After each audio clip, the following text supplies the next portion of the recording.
Россия и США не используют территорию других стран для подготовки или осуществления нападения друг на друга. Стороны обязуются не развертывать ракеты средней и меньшей дальности за рубежом и в районах, откуда они могут поразить цели на территории другой стороны. США обязуются не создавать военные базы в постсоветских странах, не использовать их военную инфраструктуру и не развивать с ними военное сотрудничество. Стороны обязуются не развертывать ядерное оружие за рубежом, должны вернуть уже развернутое, а также ликвидировать инфраструктуру для развертывания ядерного оружия вне своей территории. Стороны обязуются не проводить военных учений с отработкой сценариев применения ядерного оружия. Я напомню, разговоры о гарантиях безопасности начались накануне онлайн-встречи президентов России и США, когда говорилось о том, что Владимир Путин потребует от Джозефа Байдена гарантии того, что Украина не вступит в Североатлантический альянс. После этих переговоров стало известно, что Джозеф Байден, президент Соединенных Штатов Америки, отверг такое требование. С нами сейчас на прямой связи Тарас Жовтенко, експерт з міжнародних питань. Пане Тарасе, вітаємо вас. Селям алейкум. Витаю. Да, пане Тарасе, наверняка вы видели, значит, предложение, опубликованное Министерством иностранных дел России по так называемым гарантиям безопасности к НАТО, а также к Соединенным Штатам Америки. Как вам в целом, как вы расцениваете вот все основные пункты, которые выше перечислили наши журналисты? Ну, во-первых, это проект, скажем так, не договора, а это проект ультиматума, который мы уже не один раз слышали от кремлевских лидеров. И, в принципе, по большому счету, ничего нового в этом так называемом документе, так называемом проекте договора Москва не озвучила. То есть все эти моменты были известны давно, на них российское руководство очень часто акцентировало внимание в предыдущие годы, и все эти аргументы, они в принципе сводятся к видению Российской Федерации постсоветского пространства как, грубо говоря, такой своей вотчины, и всех попыток российского руководства, начиная даже не только с 2014 года, но и еще раньше, даже с начала 2000-х, попыток склонить Соединенные Штаты Америки и администрации разных президентов США к тому, чтобы сесть за стол переговоров с российским руководством и, грубо говоря, формализировать, да, и окончательно пообещать России отпустить вот это вот оставшееся постсоветское пространство, которое не вошло ни в ЕС, ни тем более в НАТО, в качестве, ну, такой вот сферы влияния Российской Федерации в контексте вот как бы холодной войны старой, да, то есть нынешнее российское руководство хочет вернуть вот этот вот раздел сфер мира на сферы влияния, как когда-то было договорено между Соединенными Штатами и, соответственно, Советским Союзом. И, в принципе, это то, чего хочет Путин и в Украине, это то, чего хочет Путин, аннексируя сейчас гибридным образом Беларусь. Это, в принципе, то, чем шантажирует Запад Путин в Сирии, в Ливии, в любых других горячих точках. То есть это вот еще одна попытка, учитывая то, что все предыдущие усилия российского руководства не сработали, то есть ни коллективный Запад, ни Брюссель, ни Вашингтон не пошли на поводу у российских требований. Сейчас мы видим очередной виток вот этого шантажа. Окей, а для чего? Вот что пытается сейчас добиться Кремль этим шантажом? Ведь в Кремле тоже не могут не понимать, что НАТО не пойдет на публичный отказ от своих обещаний, еще принятых в 2008 году. Я думаю, что, ну, как бы стратегически российское руководство все-таки верит в свои возможности и все-таки надеется, что запугиванием, шантажом, ну, вот сейчас мы видим, да, вот Россия пытается накалять обстановку, используя свои обычные вооружения, да, ну, единственное, что осталось еще как козырь в арсенале у Путина, это ядерное оружие, да, то есть, ну, я подозреваю, что где-то в ближайшем будущем, если не сработает вот нынешний формат шантажа, российское руководство начнет говорить о размещении ядерного оружия в Беларуси. Ну, в принципе, Лукашенко уже об этом говорил, поэтому, ну, как бы тут особой сенсации не будет. Стратегически, я думаю, что Путин все-таки надеется додавить Вашингтон и Брюссель, но тактически он хотя бы, во-первых, создает для себя картинку человека, который все-таки воссоздает Россию в некоем подобии супердержавы, в некоем подобии Советского Союза. А с другой стороны, по крайней мере, в том формате, в котором сейчас идет этот шантаж, учитывая, что Запад как бы не идет на уступки, я думаю, что Россия на данный момент как минимум хочет себе выторговать право оставить все свои войска, которые уже накоплены на границах с Украиной, и хотя бы, ну, если говорить о минимальных ставках, то оставить себе Беларусь в любом удобном для российского руководства формате, в том числе, опять же, с размещением ядерного оружия российского на территории Республики Беларусь. Но это будет повод для Кремля и, ну, такой хороший аргумент для того, чтобы сказать, что, ну ладно, раз мы договорились по другим пунктам, значит, мы делаем с Беларусью все, что угодно. Мы размещаем там какие угодно вооружения, и, соответственно, мы используем эту площадку для того, чтобы в дальнейшем еще больше нагнетать напряжение и пробовать шантажировать дальше Вашингтон и Брюссель для того, чтобы склонить их вот к видению российскому современной геополитики. Да, пане Тарасе, а в чем, на ваш взгляд, вот основная причина, возможно, ретроспективно не вступление, вот нежелание России, вступление Украины в Североатлантический альянс и все ее действия в этом направлении? Зачем? Почему это ее так сильно коробит? Ведь мы понимаем, что Североатлантический альянс, как и блоковая структура, да, то есть она не направлена на какие-то наступательные операции, это более оборонительный блок, да и Эстония, Латвия, пожалуйста, за границы с Россией и страны-члены Североатлантического альянса. Вот что с Украиной не пошло? Это все фантомные боли от Советского Союза и от Советской империи.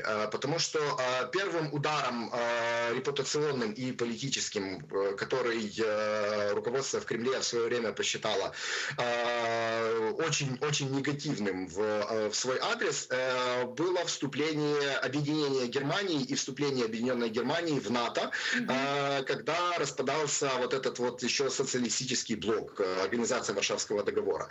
Вторым ударом было вступление бывших стран-участниц ОВД в НАТО. Это Польша, это Чехия, Словакия.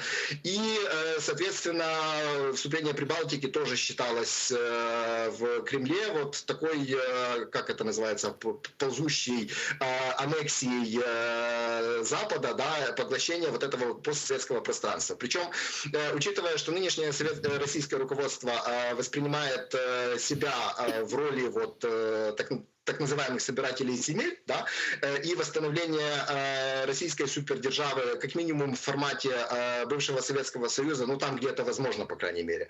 Но сегодня мы понимаем, что реально у российского руководства осталось только три опции. Да? Это Беларусь, Украина и Грузия.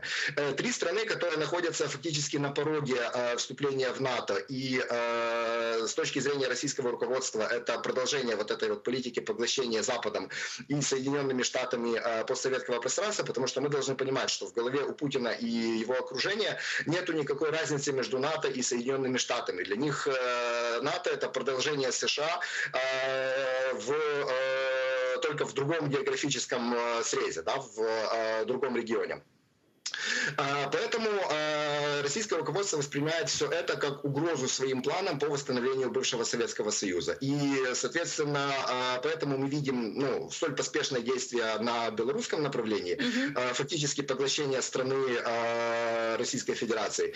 И мы видим все более усиливающийся шантаж по Украине и, соответственно, по Грузии. Я думаю, что тоже что-то подобное будет в ближайшем будущем. Ну вот, кстати, по Беларуси что мы можем увидеть в ближайшей ближайшей перспективе, потому что заявления Александра Лукашенко в последнее время стали уж по Крыму, помните, он сказал, что готов, в принципе, поехать в Крым, то есть он уже абсолютно не пытается каким-то образом маневрировать и лавировать, как, впрочем, он пытался делать какое-то время, и сейчас абсолютно нет не осталось, скажем так, поля для маневра Александра Лукашенко. Что дальше? Это будет какой-то договор об инкорпорации Беларуси в Россию? Или что это может быть?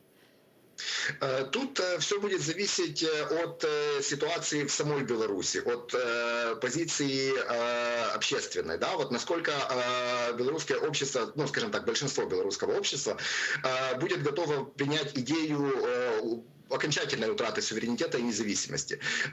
Если Россия будет видеть, что это будет чревато какими-то проблемами, то, в принципе, вот эту иллюзию независимости с Лукашенко у руля, ее будут продлевать.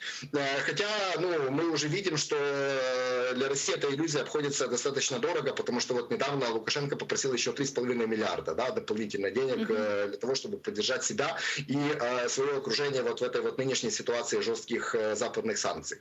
Но опять же, это абсолютно никак не повлияет на видение Беларуси из Кремля, да, потому что для Кремля Беларусь является частью вот этого вот общего советского российского пространства, да, вот нынешнего новороссийского, скажем так. Вот. И в этом формате Россия будет продолжать, если не формально, то, по крайней мере, фактически аннексировать Беларусь и подминать под себя ее в первую очередь в вопросах в сфере безопасности. То есть для России сейчас критически важно создать единый блок военно-политический с Беларусью. Пусть даже формально Беларусь будет оставаться независимым государством, но мы уже слышим заявления в первую очередь от Лукашенко о том, что будет единое командование в армии, да, что вот, по крайней мере, в секторе безопасности поглощение России и Беларуси – это уже факт. И это будет один из главных приоритетов, по крайней мере, в самое ближайшее время российской политики по отношению к Беларуси. Сейчас мы видим, как Соединенные Штаты Америки и Европейский Союз четко говорят о том, что в случае возможного военного вторжения в Украину дальнейшего со стороны России, те со своей стороны будут применять довольно жесткие санкции в отношении страны-агрессора. И в частности, в Европарламенте призвали в случае такой агрессии отключить Россию от международной финансовой системы SWIFT. Насколько бы это было таким мощнейшим экономическим ударом для России? Действительно, то, что было озвучено нашими европейскими партнерами, это достаточно серьезные вещи, которые очень сильно могут ударить по российскому руководству в первую очередь. И, в принципе, по потенциалу Российской Федерации в такой средней и долгосрочной перспективе. Но тут есть два момента таких достаточно рискованных, которые я вижу вот уже сейчас. Да? Во-первых, это насколько быстро и насколько комплексно будут реализованы все те шаги, которые прописаны вот в резолюциях Европейского парламента и Европейского Союза в целом. Да? Потому что если мы будем видеть протяжку по времени и если мы будем видеть, что эти шаги, они реализуются, но опять же, их первый шаг от второго отделяет достаточно долгое время, чтобы Россия успела адаптироваться, то, в принципе, мы будем видеть, что эффективность такого сдерживания, она будет минимальная. И второй момент, опять же, что наши европейские партнеры будут понимать под военной агрессией, да, то есть видят ли они в этом открытую военную операцию, когда российские войска переходят нашу границу и действуют напролом, грубо говоря, или если это будет, например, кризис, спровоцированный, как вот на польско-белорусской границе с помощью мигрантов и с дальнейшим использованием гибридных войск и сил специальных операций. Насколько будет разница в восприятии с точки зрения наших европейских партнеров? Насколько будет готовность Запада вводить санкции, если это будет более мягкая форма военной агрессии? Да. Здесь тоже большой вопрос. Но вместе с этим эти санкции будут вводиться в случае агрессии уже постфактум. А какой будет толк, если будут умирать люди? Почему тогда не ввести эти санкции уже сейчас? Потому что уже сейчас есть оккупированные территории. Здесь мы возвращаемся к той части российского шантажа, которая на сегодня уже проявляет свою эффективность. Да? То есть Путин абсолютно четко понимает, что больше всего, в первую очередь, страны Западной Европы, да, боятся какого-то открытого масштабного конфликта на европейском континенте, который может быть чреват, ну, как минимум, волнами беженцев. Да? Это то, о чем предупреждали Брюссель и Киев, и прибалтийские страны, и даже Польша, которая тоже попала вот сейчас на вот эту передовую противостояние гибридного с Россией и Беларусью, все об этом Брюссель предупреждали, что в случае вооруженного конфликта как минимум надо быть готовым столкнуться с колоссальной волной миграции, которая будет связана именно с этим вооруженным противостоянием.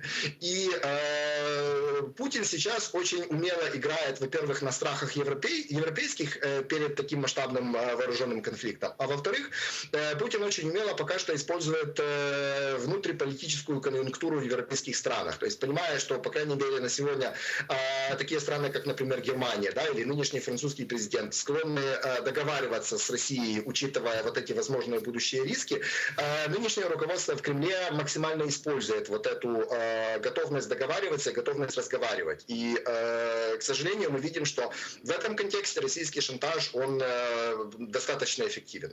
И в таком случае, как правильно было бы сейчас действовать руководству украинскому? С какими странами, с какими союзниками сейчас было бы более правильно, более активно укреплять взаимоотношения? Ну, я вижу здесь два ключевых момента. Первый момент – это делать основной упор на практическое сотрудничество с НАТО. Не на формальные моменты, да, спрашивать, когда нас примут, в каком году, готовы ли страны. Ну, мы понимаем, что как бы с точки зрения политической позиции это хорошее подспорье, и мы чувствуем уверенность в том, что нас поддерживают, но с другой стороны, мы уже видели официальную позицию Альянса, которая была озвучена и в заявлениях генерального секретаря господина Столтенберга и, соответственно, в вчерашней резолюции Североатлантического совета, где с точки зрения вот таких политического символизма мы получили максимальную поддержку. Сейчас остается максимально быстро и максимально эффективно работать над тем, чтобы не формально, но по факту, да, интегрировать нашу систему безопасности в хотя бы систему региональной безопасности стран восточного фланга НАТО. И второй момент, я думаю, что планом Б может быть вариант, когда мы вернемся к статусу, ну, точнее, к проработке, да, варианта получения статуса основного союзника США вне НАТО. Это момент, который позволит нам выбить козыри у российского руководства, потому что сейчас вся российская риторика сводится к тому, что главная угроза – это то, что Украина может потенциально стать членом НАТО. В таком случае мы можем сказать нашим российским визави, что, ну, можете НАТО не бояться, но мы тогда получаем статус основного партнера США вне НАТО, и, в принципе, мы можем договориться о том, что мы получим фактически тот же уровень защиты, который мы бы имели в НАТО. Ну, не будет ли это означать, что Украина отказывается от НАТО?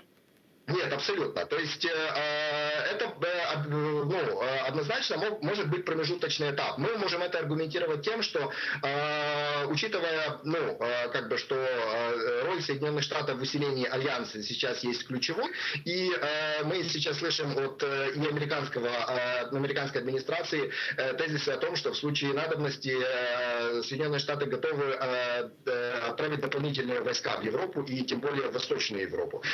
Учитывая вот такую ключевую роль Америки и американских вооруженных сил в системе безопасности НАТО, абсолютно логично, что мы в первую очередь хотим интегрироваться и практически взаимодействовать на уровне обеспечения общего безопасности, и в первую очередь с Соединенными Штатами. И это будет очень хорошее подспорье для того, чтобы потом показать, что и с системой системой коллективной безопасности НАТО в целом мы тоже готовы сотрудничать и готовы в нее интегрироваться. Да, но ведь с другой стороны, не подстегнет ли это вот те страны Североатлантического альянса, которые в принципе с скептицизмом относятся к вопросу вступления Украины в НАТО, и они также могут сказать, ну, у вас уже есть статус основного союзника США вне НАТО, зачем вам НАТО, и продолжат, собственно, ветировать вступление Украины в альянс.